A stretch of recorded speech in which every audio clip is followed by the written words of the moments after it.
Frères et sœurs congolais, lorsque je suis arrivé au pouvoir, le pays était dans une situation de crise. À la suite d'une longue période d'instabilité politique et d'incertitude, l'élection présidentielle qui a consacré notre victoire, votre victoire, continue de susciter beaucoup d'espoir partout dans notre pays et même au-delà de nos frontières. Le jour de mon investiture, je vous ai bien entendu me rappeler « Félix, Papa Lobaki, le peuple d'abord ». Les défis de notre pays sont immenses. Les problèmes sont multiples, mais il n'est pas impossible d'y remédier et de commencer ainsi à changer les choses, à changer notre mode de vie en société. Pour engager le changement, dans le contexte politique particulier de la période après l'investiture, nous avons commencé à travailler avec les moyens à notre disposition. Pourquoi? Parce que face au désir ardent de changement immédiat qui traverse tout le pays, nous avions décidé de ne pas croiser les bras en spectateurs passifs. Pourquoi? Parce que quand on veut changer les choses, on n'attend pas de réunir toutes les meilleures conditions. Nous avons lancé le programme des 100 jours. Ce programme ne va sûrement pas résoudre tous nos problèmes en quelques mois, mais il est un début de solution. Nous avons commencé à doter nos villes de certaines infrastructures routières et d'apporter les réponses dans la production agro-industrielle ainsi que dans le domaine de la santé et dans bien d'autres. Nous avons ouvert plusieurs chantiers un peu partout. Ces chantiers, une fois finalisés, vont soulager déjà quelques-uns de nos problèmes. Certains d'entre nous pourront ainsi rentrer plus tôt chez eux et sans subir le stress des embouteillages, ou voyager plus facilement d'une ville à une autre, ou évacuer plus rapidement leurs produits et les acheminer vers d'autres marchés pour les vendre plus vite. D'autres vont enfin avoir accès à l'éclairage public, à l'électricité, à l'eau dans leurs habitations. Le programme des 100 jours nous donne la preuve que par notre volonté, seuls nous pouvons trouver des solutions à nos propres problèmes et surtout apporter des changements positifs à notre cher pays. Le grand changement que nous attendons, le changement que vous souhaitez, ne sera possible que si chacun de nous tous, Congolaises et Congolais, adopte la même attitude responsable face aux problèmes et défis qui sont les siens, qui sont les nôtres. Le vrai changement commence par chacun et chacune d'entre nous. Nous devons changer et incarner le changement partout où nous sommes pour que le pays évolue. Aussi petit soit l'impact de l'action que vous pouvez prendre là où vous êtes, elle reste importante pour atteindre l'objectif, le changement. À ceux qui sont responsables de la gestion des affaires publiques, le premier signe visible du changement sera celui de votre comportement, de votre compétence dans la gestion de la mission qui vous est confiée par le peuple congolais. Nous sommes au service exclusif des Congolaises et des Congolais. Sachons désormais travailler pour le changement de notre pays. Mes chers compatriotes, chers frères et sœurs, je rêve d'un Congo meilleur. Nous avons le devoir de construire un Congo meilleur où tous les enfants, filles et garçons, ont droit à l'éducation, à la santé. Un Congo où aucun enfant ne dort dans la rue ni ne meurt de faim. Un Congo où toute personne orpheline, veuve, vulnérable ou vivant avec handicap est accompagnée par les institutions de l'État. Un Congo débarrassé de la haine et du tribalisme. Un Congo où nos femmes ne sont plus violées tous les jours. Un Congo où il n'y a plus de guerre. Un Congo où il n'y a pas une province contre une autre province. Un Congo où il n'y a pas ceux de là-bas et ceux d'ici. Un Congo où il n'y a pas ceux d'une église contre ceux d'une autre église. Un Congo où il n'y a pas un camp politique contre un autre camp politique. Je veux un Congo où il n'y a qu'un seul camp, le camp des Congolais unis et fiers de notre riche diversité. Un Congo de changement des mentalités.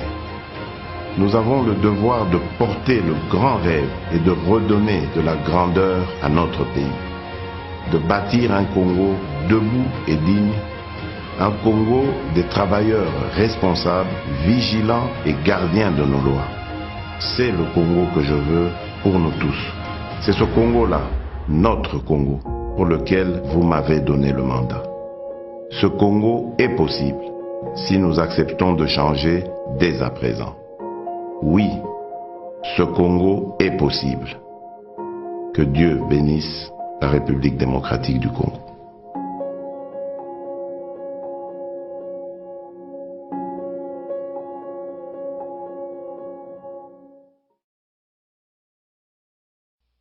Frères et sœurs congolais, lorsque je suis arrivé au pouvoir, le pays était dans une situation de crise.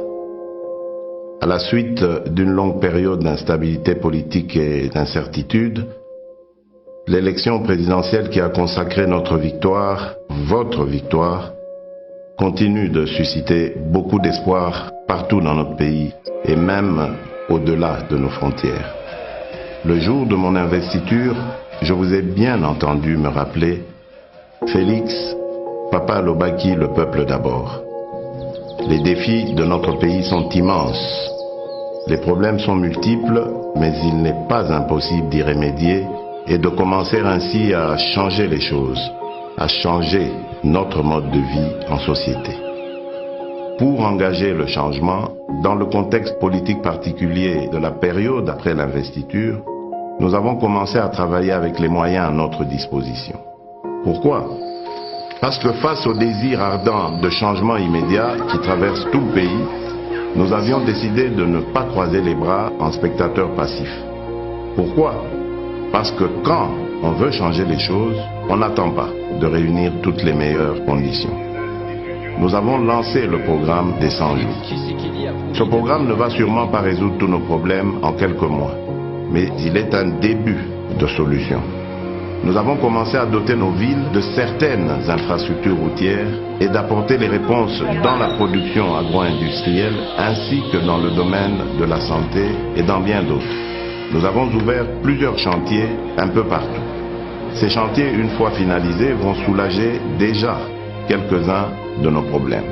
Certains d'entre nous pourront ainsi rentrer plus tôt chez eux et sans subir le stress des embouteillages, ou voyager plus facilement d'une ville à une autre, ou évacuer plus rapidement leurs produits et les acheminer vers d'autres marchés pour les vendre plus vite.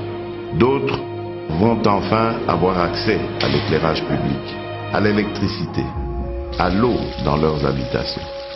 Le programme des 100 jours nous donne la preuve que par notre volonté, seuls nous pouvons trouver des solutions à nos propres problèmes et surtout apporter des changements positifs à notre cher pays.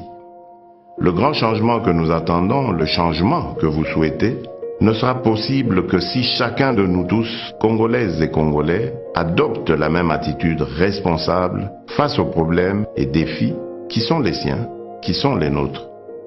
Le vrai changement commence par chacun et chacune d'entre nous. Nous devons changer et incarner le changement partout où nous sommes pour que le pays évolue. Aussi petit soit l'impact de l'action que vous pouvez prendre là où vous êtes, elle reste importante pour atteindre l'objectif, le changement. À ceux qui sont responsables de la gestion des affaires publiques, le premier signe visible du changement sera celui de votre comportement, de votre compétence dans la gestion de la mission qui vous est confiée par le peuple congolais. Nous sommes au service exclusif des Congolaises et des Congolais. Sachons désormais travailler pour le changement de notre pays. Mes chers compatriotes, chers frères et sœurs, je rêve d'un Congo meilleur. Nous avons le devoir de construire un Congo meilleur où tous les enfants, filles et garçons, ont droit à l'éducation, à la santé. Un Congo où aucun enfant ne dort dans la rue ni ne meurt de faim. Un Congo où toute personne orpheline, veuve, vulnérable ou vivant avec handicap est accompagnée par les institutions de l'État. Un Congo débarrassé de la haine et du tribalisme. Un Congo où nos femmes ne sont plus violées tous les jours. Un Congo où il n'y a plus de guerre. Un Congo où il n'y a pas une province contre une autre province. Un Congo où il n'y a pas ceux de là-bas et ceux d'ici. Un Congo où il n'y a pas ceux d'une église contre ceux d'une autre église. Un Congo où il n'y a pas un camp politique contre un autre camp politique. Je veux un Congo où il n'y a qu'un seul camp, le camp des Congolais unis et fiers de notre riche diversité. Un Congo de changement des mentalités. Nous avons le devoir de porter le grand rêve et de redonner de la grandeur à notre pays. De bâtir un Congo debout et digne. Un Congo des travailleurs responsables, vigilants et gardiens de nos lois. C'est le Congo que je veux pour nous tous. C'est ce Congo-là, notre Congo, pour lequel vous m'avez donné le mandat. Ce Congo est possible si nous acceptons de changer dès à présent. Oui, ce Congo est possible. Que Dieu bénisse la République démocratique du Congo.